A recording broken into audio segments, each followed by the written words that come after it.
বৈশাখ ঝড় বৃষ্টি শুরু হয়ে যেতে পারে দেশের বিভিন্ন জেলাতে। সেই সাথে বাংলার অনেক জেলাতেই কিন্তু বজ্রবৃষ্টির আভাস রয়েছে। সেই সাথে গরম অনেকটাই অনুভূত হচ্ছে।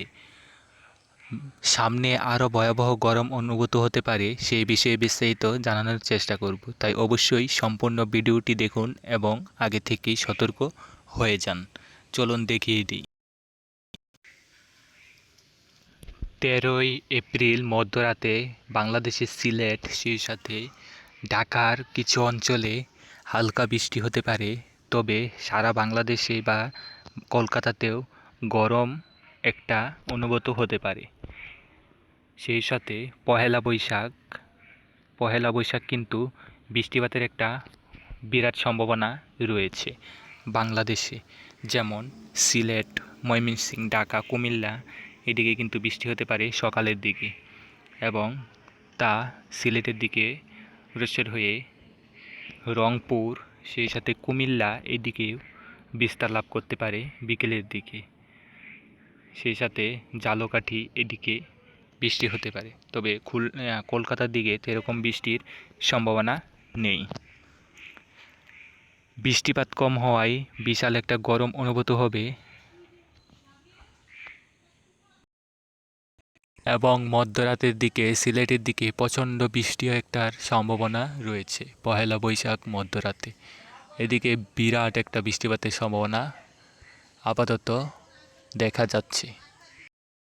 তবে বাংলাদেশের তাপমাত্রা অনেকটা বেড়ে যাওয়ার সম্ভাবনা রয়েছে কলকাতাতেও, সেই সাথে বাঁকুড়া এদিকে, খড়পুর, হলদিয়া এদিকে কিন্তু 34-35 ডিগ্রি সেলসিয়াস তাপমাত্রা বা এর চেয়ে বেশি অনুভূত হতে পারে। তবে তুলনামূলকভাবে কলকাতা থেকে বাংলাদেশে তাপমাত্রা বাড়ার সম্ভাবনা রয়েছে আগামী কয়েকদিন। পহেলা বৈশাখ থেকে বাংলাদেশে বৃষ্টিপাত না হওয়ায় বিশাল একটি গরম অনুভূত হতে পারে। তাপমাত্রাও কয়েক ডিগ্রি বাড়ার সম্ভাবনা রয়েছে। রাজধানী ঢাকাতে রয়েছে পহেলা বৈশাখ দুপুরের দিকে সর্বোচ্চ তাপমাত্রা রয়েছে 35 ডিগ্রি, চট্টগ্রামে রয়েছে 32 ডিগ্রি, সেই সাথে ময়মনসিংহে 27, এরকম খবর দেখা যাচ্ছে। সেই সাথে সিলেট এদিকেও কিন্তু রয়েছে একটা বিরাট গরম। যেহেতু পহেলা বৈশাখ বৃষ্টিপাত হবে উত্তরের দিকে, তাই উত্তরের দিকে একটু গরম কম হলেও বৃষ্টিপাত যাওয়ার সাথে সাথেই তীব্র গরম আবারও অনুভূতি হবে। অর্থাৎ সামনে